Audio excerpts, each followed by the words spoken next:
semuanya, semoga dalam keadaan baik-baik saja, sehat dan penuh sukacita di dalam Tuhan. Baiklah, saya akan membawakan announcement dalam minggu ini.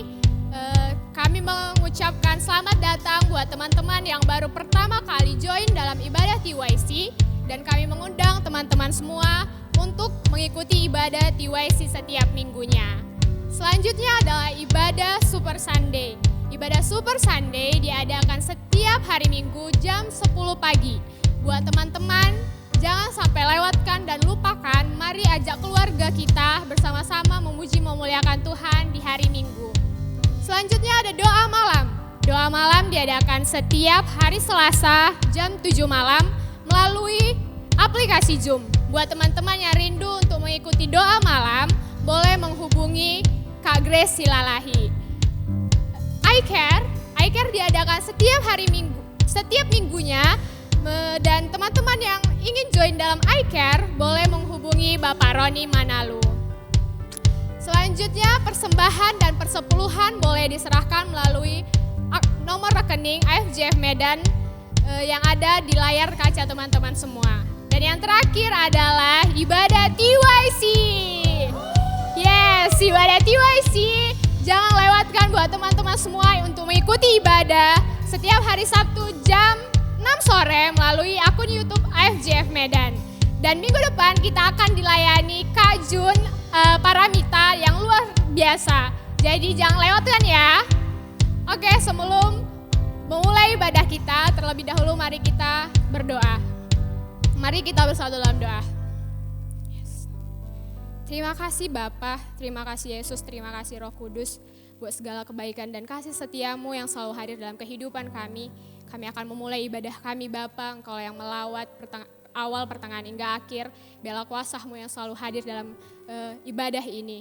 Kami serahkan ibadah ini ke dalam tangan pengasihan Tuhan. Biarlah hanya nama-Mu yang dimuliakan. Terima kasih Yesus, terima kasih Tuhan. Haleluya. Amin. Amin. Hello TYC, how are you? Let's go, are you ready to praise the Lord of Lords? Kamu siap untuk memuji Tuhan dari segala Tuhan Raja segala Raja? Come on, sing with us.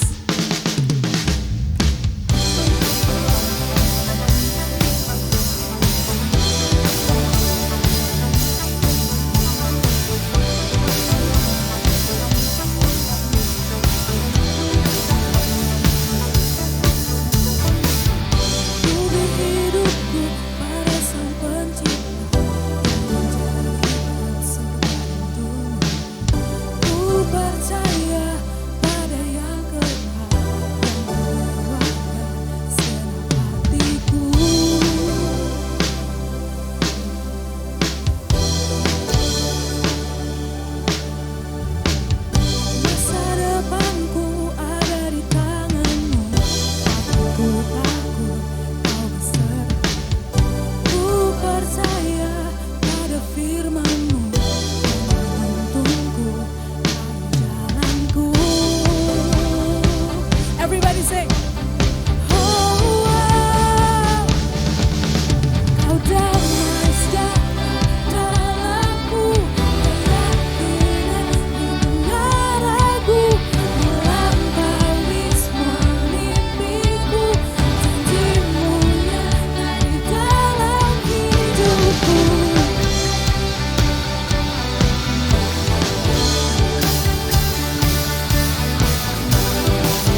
apapun kondisi kami alamin hari ini, lewat lagu pujian ini kami mau put trust, kami mau percaya bahwa Tuhan, Engkau adalah pemegang hidup kami, gak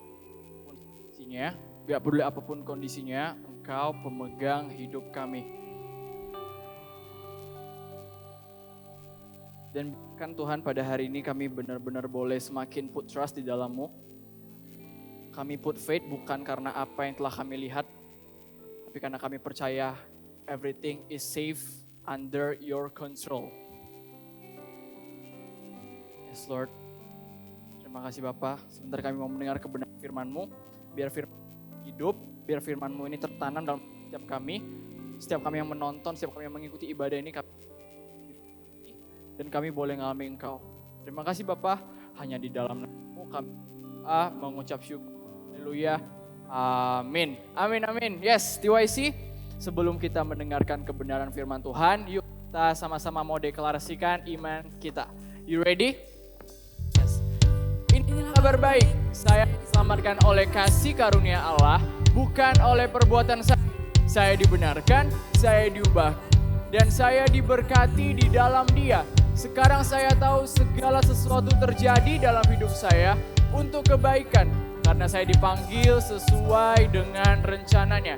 Bersama kita hidup untuk kemuliaan Allah. People is our mission. Connect with God. Make disciples. Greater destiny. Yay! Yes. Wow. Yay. Thank you so much. Team and worship. Wah, kalian anak siapa sih? Keren-keren banget. Well, wah. Hai semuanya, apa kabarnya nih? Saya percaya dan saya berdoa mengikuti ibadah pada hari ini berada dalam kondisi yang sehat, berada dalam kondisi yang prima, dan benar-benar siap, benar-benar dalam kondisi yang haus dan lapar untuk mendengarkan kebenaran firman Tuhan. Amin ya. Well, hari ini saya rasa kita lebih banyak sharing-sharing aja kali ya, kita lebih banyak berdiskusi. Saya benar-benar rindu mungkin kita nggak bisa benar-benar connect di waktu yang bersamaan gitu kan. Tapi saya pengen teman-teman benar-benar bisa responsif, teman-teman bisa, kita mungkin bisa sharing, bertukar opini kan lewat firman yang akan saya bagikan pada sore hari ini gitu. Oke. Cek, thank you so much.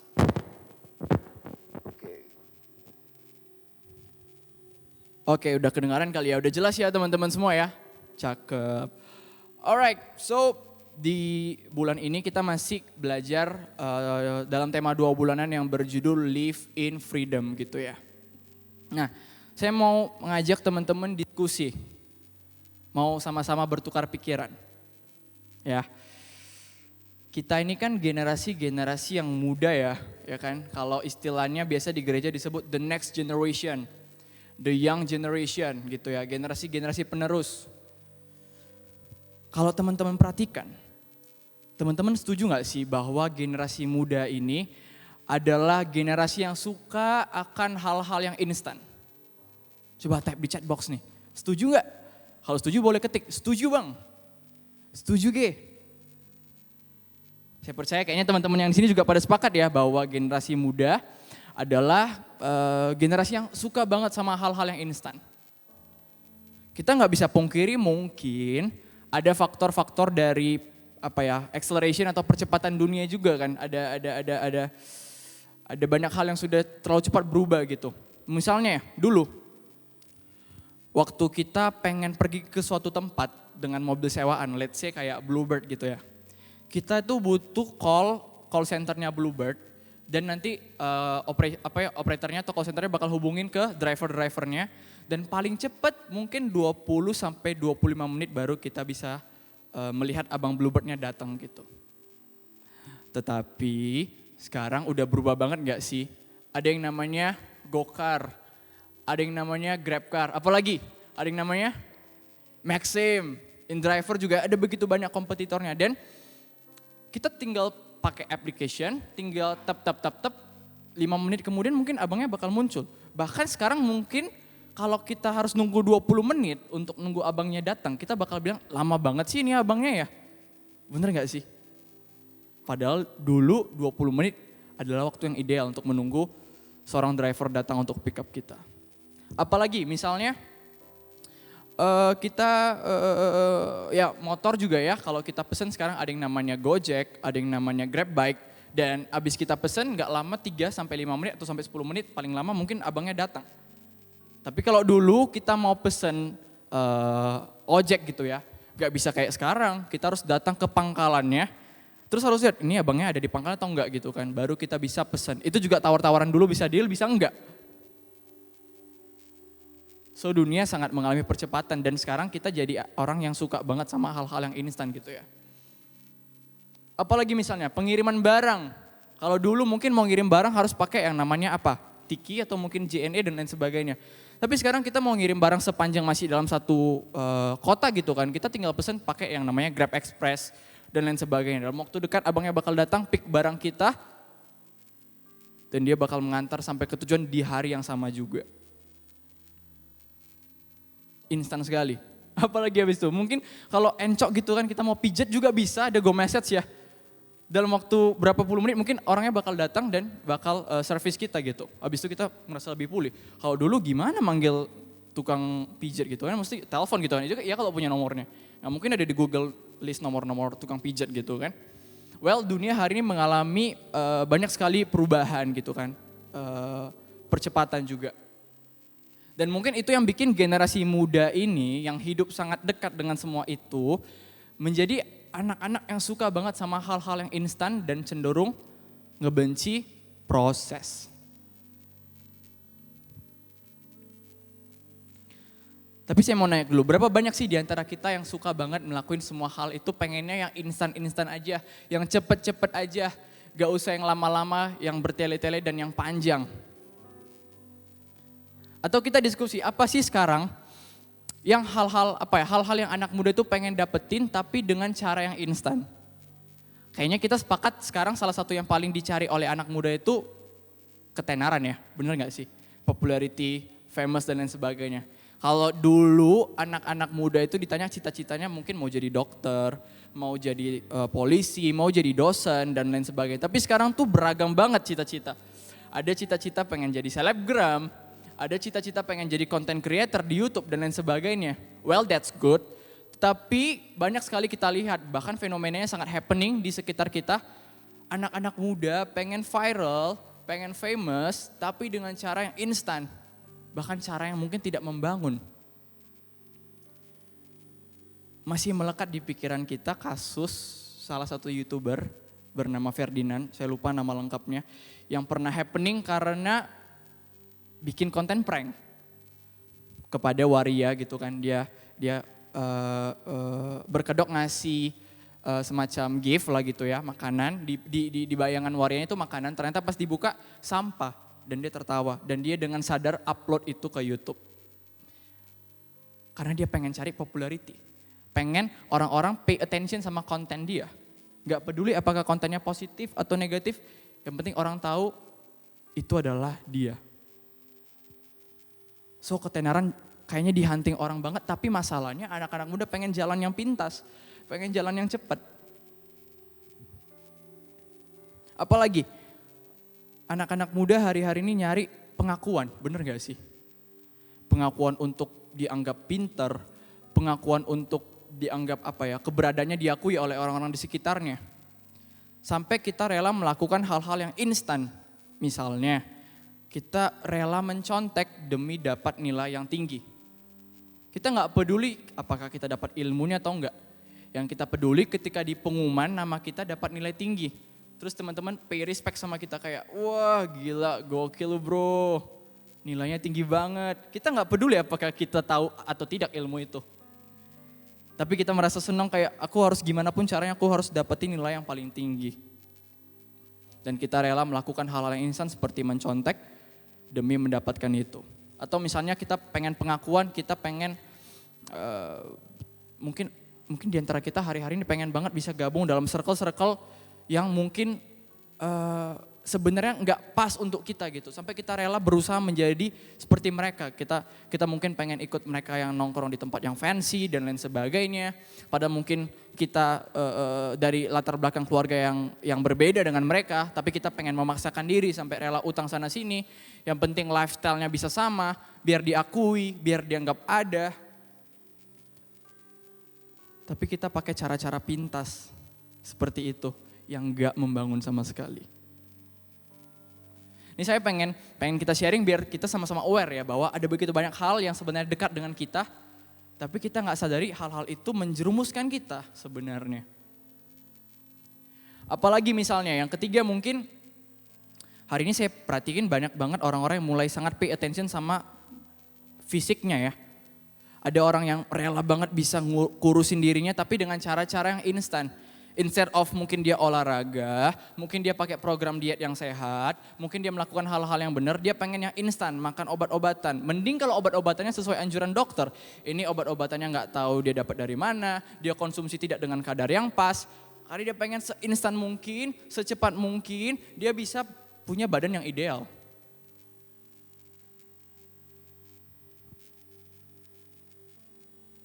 Ternyata bahaya sekali kalau kita pengen mendapatkan sesuatu dengan cara yang instan.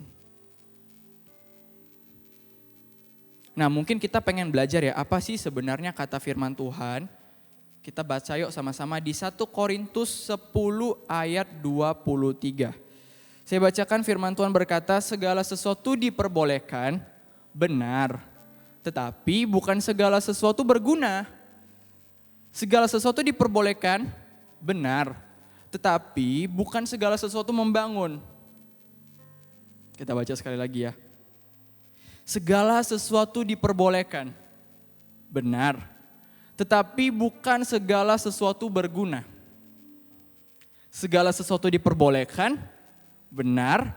Tetapi bukan segala sesuatu membangun. So dari sini kita dapat hal yang pengen ditekani sama firman Tuhan, bahwa tidak segala sesuatu berguna, tidak segala sesuatu membangun. So you have to be wise, harus bijak anak-anak muda. Gak semua hal itu perlu dilakuin, gak semua hal itu benar dilakuin.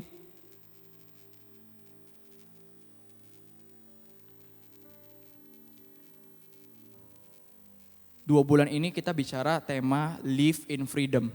Kalau kita artikan hidup dalam kebebasan, hidup dalam kemerdekaan.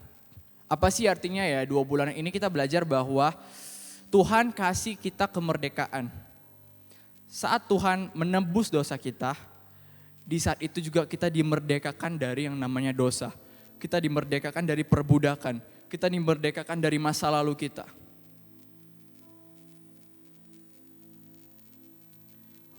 Kita orang yang merdeka, tetapi merdeka yang bertanggung jawab.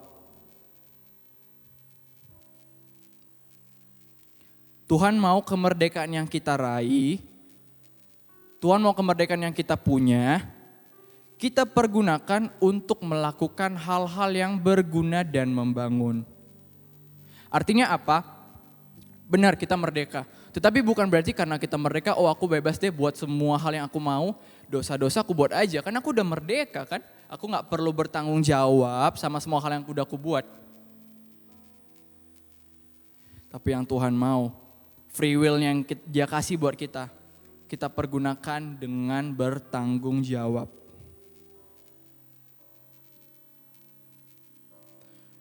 Anak-anak muda tadi kita bahas ya, suka banget melakukan hal-hal yang instan. Tetapi trust me, hal-hal yang instan tidaklah berguna dan membangun.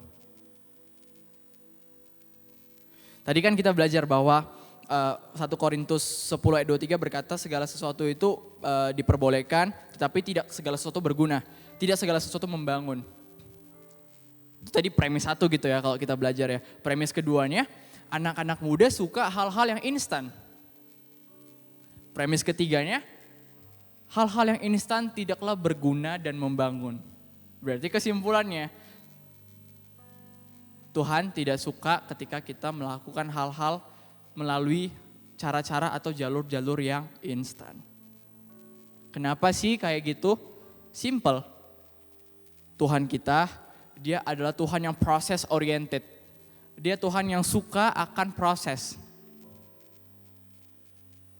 Apa buktinya? Coba kita belajar Alkitab dari awal. Waktu Tuhan menciptakan langit, bumi dan segala isinya, dia perlu waktu berapa lama? 6, bener? Dia butuh waktu 6 hari untuk bikin semuanya jadi. Tapi kalau kita pikir awal-awal ya, lebih dalam, Tuhan bisa gak sih buat semuanya hanya dalam 1 detik? Dia bisa gak sih kayak Thanos yang tinggal lentikin jari dan everything happens, everything appear and exist? Bisa banget. Tapi kenapa Tuhan butuh waktu 6 hari untuk menciptakan semuanya? Kenapa harus step by step? Kenapa harus one by one? Simple. Tuhan suka akan proses. Tuhan kita, dia Tuhan yang sangat respect, dia sangat hormat sama yang namanya proses. Karena dia pengen mengajarkan kita bahwa proses itu sangat berharga. Bahkan lebih berharga daripada hasil. Tuhan kita Alfa dan Omega, dia adalah Tuhan yang ada di awal waktu kita baru lahir. Dan dia Tuhan yang ada di akhir saat kita mungkin sudah dipanggil, sudah selesai. Berarti kan Tuhan tahu ya step by step dan semua hal yang akan terjadi dalam hidup kita. Hasilnya dia udah tahu. Yang dia mau lihat setiap kita ketika diproses, kita bakal setia, bakal tetap jalan, atau kita bakal quit in the middle of our journey. So that's why Tuhan suka banget sama yang namanya proses. Karena hasilnya juga sudah dipegang Tuhan. Tuhan pencipta hidup kita, dia tahu.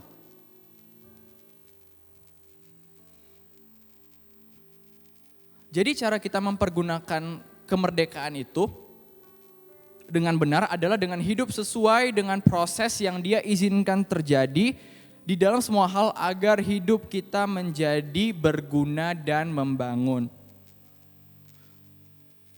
Saya ulangi, jadi cara kita mempergunakan kemerdekaan kita tadi dengan benar adalah dengan hidup sesuai dengan proses yang dia izinkan dalam semua hal agar hidup kita menjadi berguna, agar hidup kita menjadi membangun.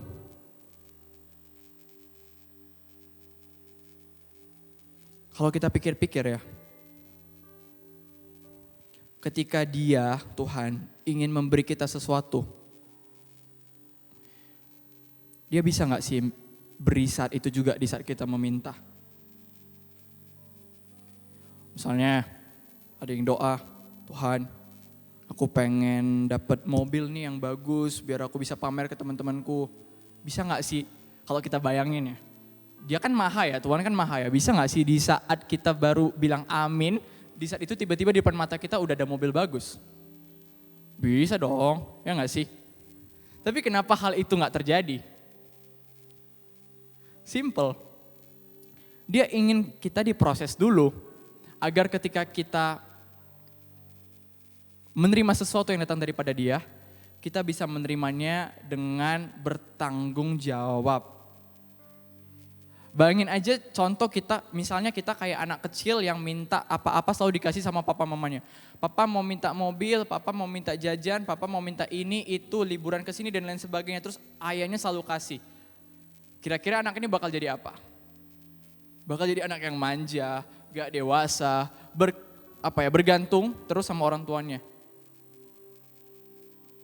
Tuhan gak mau kita jadi anak-anak yang manja, yang gak dewasa, yang gak ngalami proses. That's why dia pengen kita diproses sehingga ketika kita terima sesuatu yang datang daripada dia, kita menerimanya dengan siap.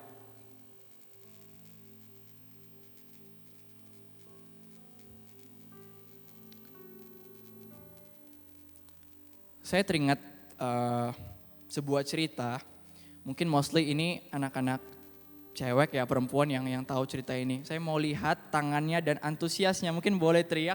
Yang nonton drama Korea Startup boleh angkat tangannya? Oh sangat lemas ya, boleh angkat tangannya? Ya ada begitu banyak ya, bahkan Bang Heri juga nonton ya, Startup ya, mantap. Kalau kita nonton itu, kalau kita ikutin drama Korea Startup ini ya, Siapa nama pemeran utamanya? Sio Dalmi ya, bener ya? Bener ya, sip. Oke, takut salah kan pengejaannya gitu. Oke, Sio Dalmi ini kalau kita ingat-ingat ceritanya ya waktu itu ya di film itu, di drama itu. Sio Dalmi ini dia punya pilihan gak sih waktu itu? Mungkin dia bisa ikut, kan dia keluarganya cerai ya. Habis itu kan mamanya menikah lagi dengan pria lain yang kaya raya, bener gak sih? Ya kan, nah kalau kita bayangin bisa gak sih sebenarnya Sio Dalmi ini memilih kan. Dia mau pilih ikut keluarga barunya, which is mamanya dengan suami ayah tirinya, atau mungkin tetap jalan dengan keputusan dia yang sekarang. Tetapi kalau kita lihat di cerita itu, dia akhirnya memilih untuk mengikuti program yang namanya sandbox program, benar nggak sih? Dia ngikutin sandbox program ini, tapi dia harus crafting semuanya dari nol. Dia harus memikirkan jenis usahanya mau apa, dia harus mulai dari nol, dia harus berteman dan bekerja sama dengan orang-orang yang dia belum kenal dengan baik, dia nggak tahu karakteristiknya. Dan dia juga di cerita itu digambarkan memberanikan diri untuk menjadi Chief Executive Officer atau CEO-nya daripada project atau program yang lagi mereka rancang. Well, kalau kita lihat di tengah-tengah perjalanannya ada banyak rintangan gak sih yang harus dihadapi oleh si tokoh utama? Banyak banget.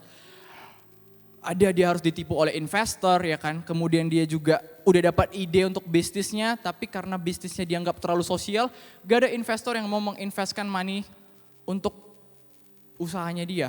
Apalagi dia juga programnya dihack oleh tim kompetitornya, tim penggemar kompetitornya. Jadi kalau kita pikir ada begitu banyak lika-liku, ada begitu banyak struggle, ada begitu banyak proses yang harus dialami oleh Sio Dalmi ini sampai dia akhirnya mencapai garis finishnya. Dan kita tahu semuanya ending dari cerita itu apa. Dimana akhirnya perusahaan daripada Sio Dalmi ini menang tender ya. Dia akhirnya dapat kesempatan untuk bisa menciptakan mobil yang bisa dipakai oleh orang-orang yang tidak bisa melihat ya. Dan juga in the end digambarkan bahwa Sio Dalmi ini punya perusahaan yang sangat besar dan sukses. Kalau kita reflect lagi ke belakang dikit ya, ke belakang. Tadi Sio Dalmi itu punya pilihan gak sih?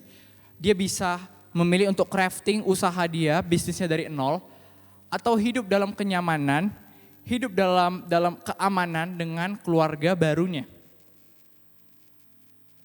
Tapi dia akhirnya memilih jalan untuk bisa benar-benar berusaha dan crafting dari nol. Dan kita lihat di cerita itu bagaimana dia juga mengalami banyak struggle, mengalami banyak proses. Tetapi in the end dia tetap setia, dia tetap mau do semuanya dengan segenap hati. Dan kita lihat in the end kesuksesan menghampirinya. Digambarkan dia berhasil menang tender dan dia punya perusahaan yang besar. What if dia pengen mencapai semuanya dengan cara yang instan? Nggak usah crafting dari nol, nggak usah ikut sandbox program dan lain sebagainya. Aku minta aja uang dari ayah tiri aku buat perusahaan aku sendiri. Saya rasa, dan saya mungkin berani jamin, tokoh utama tidak sesukses seperti yang digambarkan di cerita tersebut. Simply because dia nggak ngalami prosesnya. Karena proses-proses itu yang bikin dia menjadi dewasa, yang bikin dia semakin matang, yang bikin dia makin hebat dalam business management, yang bikin dia makin hebat dalam leadership management dan lain sebagainya. So the process yang bikin dia semakin berkembang, the process yang bikin dia akhirnya bisa jadi sukses, not the result. So that's why Tuhan suka akan proses dan dia pengen banget setiap kita jangan melakukan semua hal secara instan, tapi setia sama proses yang Tuhan izinkan terjadi. Karena what if kita melakukan semuanya cuman pengen secara instan doang?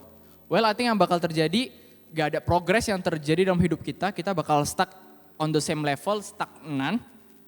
Kita gak mengalami pembentukannya Tuhan, karena pembentukan Tuhan hanya bisa terjadi melalui proses. Tidak bisa kita hari ini malam bobo, besok pagi kita tiba-tiba udah berprogres tanpa ada proses. Pembentukan Tuhan hanya bisa terjadi melalui proses. Dan proses juga yang mendewasakan kita. So kalau kita menjalankan secara instan, tidak ada sesuatu yang bisa mendewasakan kita.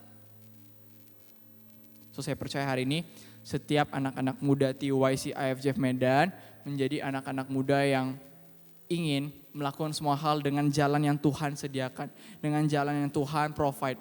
Mungkin jalannya lama, mungkin jalannya nggak instan, mungkin jalannya nggak cepat, tapi jalan itu, proses itu yang akan ngebentuk kita menjadi pribadi yang sesuai dengan yang Tuhan mau. Yang percaya boleh type di chat box, saya mau ikuti prosesnya Tuhan. Trust His process. Saya mau tutup dengan satu quote. Quote ini sebenarnya udah happening banget ya, udah sering dulu kita lihat ketika menggambarkan bahwa tidak ada yang instan di dalam hidup ini gitu. Ada quote yang bilang tidak ada kesuksesan instan di dalam hidup ini. Bahkan untuk membuat mie instan, kita harus merebus air terlebih dahulu. Bener gak sih? Gak bisa tinggal langsung beli dari Indomaret atau dari warung terus pas dibuka udah langsung jadi tuh sama kuah-kuahnya sama bawang-bawangnya, nggak bisa dong ya kan. Untuk bikin mie instan kita harus rebus air dulu, harus taruh dulu semua bumbunya, harus nunggu air rebusannya mateng, baru semuanya bisa dicampur, disajikan, baru bisa dimakan. Ada proses juga, nggak instan ternyata. So gak ada hal yang bisa, gak ada kesuksesan yang bisa dicapai dengan cara yang instan teman-teman. So trust His process, hidup dalam kemerdekaan di mana kita memilih untuk ikut apa yang Tuhan mau, bukan hidup dengan apa yang kita mau. Dan kita bakal ngalami janji-janji Tuhan satu demi satu digenapi di dalam kehidupan kita. Semoga firman ini menjadi firman yang tertanam dalam hati setiap teman-teman. Mungkin buahnya nggak singkat, tetapi saya percaya buahnya akan terjadi pada waktunya Tuhan. One day teman-teman akan menjadi pelaku firman Tuhan, orang-orang yang pengen hidupnya diproses dalam Tuhan. Karena ketika kita mengikuti jalan yang benar, hasilnya juga pasti benar. Yang percaya boleh katakan amin. Mari kita berdoa. Tuhan, terima kasih buat semua yang boleh kami dengar pada hari ini, buat semua kebenaran-Mu Bapa. Aku berdoa biar semua firman ini, biar kebenaran ini bukan hanya masuk kuping kanan keluar kuping kiri, bukan hanya menjadi sesuatu yang memaniskan telinga mereka ketika mereka mendengar, tetapi boleh menjadi satu dorongan, menjadi satu message yang punya power untuk membentuk mereka menjadi pribadi yang mau diproses di dalam Tuhan. Kami percaya tidak ada hal yang instan di dalam hidup ini. Aku berdoa biar Tuhan memberikan pengertian ini dalam setiap anak-anak TYC, IFJF Medan, sehingga kami boleh hidup dalam jalannya Tuhan, hidup dalam prosesnya Tuhan, tidak mencari jalan yang instan, tidak mencari jalan yang singkat, tidak mencari jalan yang cepat, karena kami percaya ketika kami melakukannya dengan benar, maka hasilnya juga akan benar. Thank you Jesus, thank you Lord. Kami serahkan semuanya ke dalam tangan-Mu, hanya di dalam nama-Mu kami berdoa, mengucap syukur, haleluya, amin.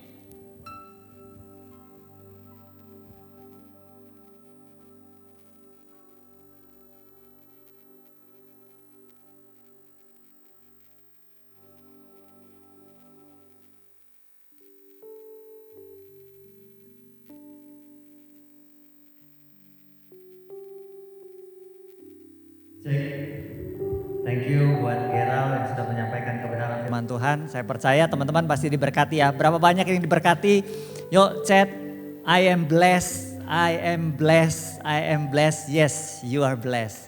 Oke teman-teman, sebelum kita akan mengakhiri ibadah kita akan melakukan perjamuan kudus terlebih dahulu. Yuk mari sama-sama kita persiapkan roti dan anggur untuk perjamuan kudus ini.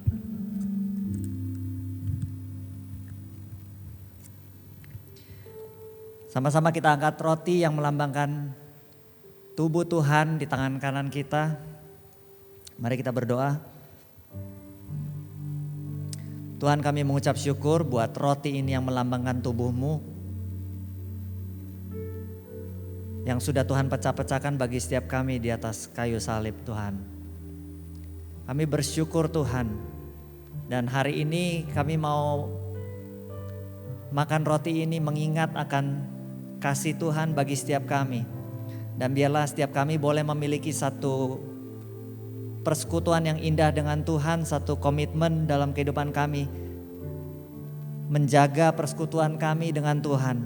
Terima kasih Tuhan, terima kasih kami mau menjadi orang-orang, anak-anak yang sungguh-sungguh meluangkan waktu untuk merenungkan kebenaran firman-Mu dan melakukannya di dalam kehidupan kami. Terima kasih Tuhan, kami mau makan roti ini di dalam nama Tuhan Yesus. Mari sama-sama kita makan dalam nama Tuhan Yesus.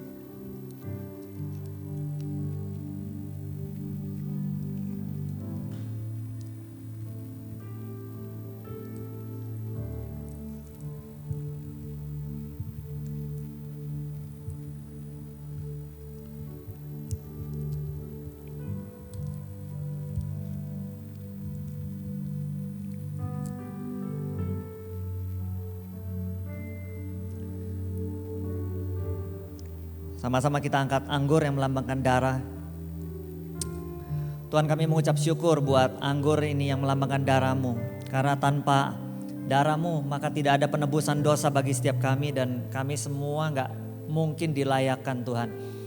Terima kasih untuk pengorbanan-Mu, dan kami mau hidup dengan penuh penghargaan akan kehidupan yang sudah Tuhan anugerahkan, dengan tidak memandang remeh kehidupan kami, dan menjalani kehidupan kami dengan sungguh-sungguh Tuhan, sehingga melalui kehidupan kami nama Tuhan bisa dipermuliakan. Terima kasih Tuhan, terima kasih. Aku berdoa biarlah melalui anggur ini, melalui darah Tuhan ini, aku berdoa terjadi kesembuhan buat yang sakit teman-teman. Apapun sakitmu, percaya kuasa Tuhan sanggup menyembuhkan. Aku berdoa di dalam nama Tuhan Yesus, kesembuhan terjadi, kelepasan terjadi, mujizat terjadi. Mari sama-sama kita minum di dalam nama Tuhan Yesus.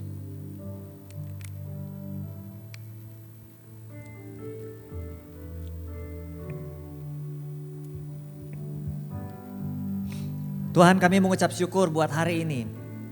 Kalau Tuhan sudah memimpin ibadah kami dari awal tadi sampai akhir. Aku berdoa Tuhan buat setiap anak-anak TYC yang hari ini merasakan banyak pergumulan terjadi dalam kehidupan mereka. Aku berdoa biarlah Tuhan menyatakan pribadinya di tengah-tengah kehidupanmu.